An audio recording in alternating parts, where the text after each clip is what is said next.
boiler house has a natural grout chimney of 20-meter height. Flue gases are at the temperature of 30 degrees Celsius and the ambient temperature is 27 degrees Celsius.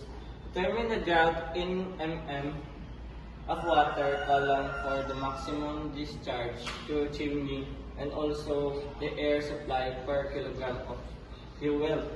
So given ang height sa chimney 20 meter, tapos ang flue gases na 380 degrees Celsius plus 273 equal to 653 Kelvin, tapos ang temperature ambient is 27 degrees Celsius plus 273, so na siya 300 Kelvin. So for getting the normal discharge, using the formula of H is equal to 353 times height over 1 over T air minus M plus 1 over M times T gas. So, i-substitute din mo, pagawas na to ang H, kay ang H man atong kwaon, so, ay, ang M day, sorry. So, ang H, so na siya ay H over 353 times H is equal to 1 over temperature of air minus M plus 1 over M times flue gas.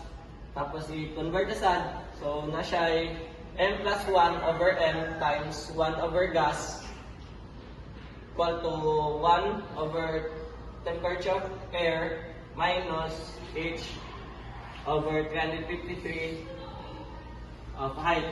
Tapos M plus 1 over M is equal to 1 over T air minus H over 353 times H times temperature at temperature of gas.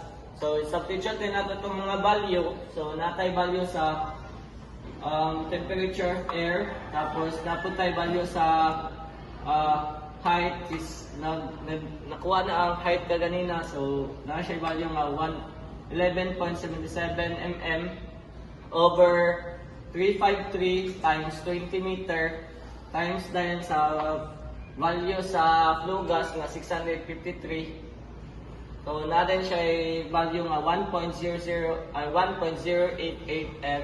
Tapos, ang substitute din niya din sa value din to value sa kilogram. So, na siya ay 11.36 kilogram of air over kilogram of fuel.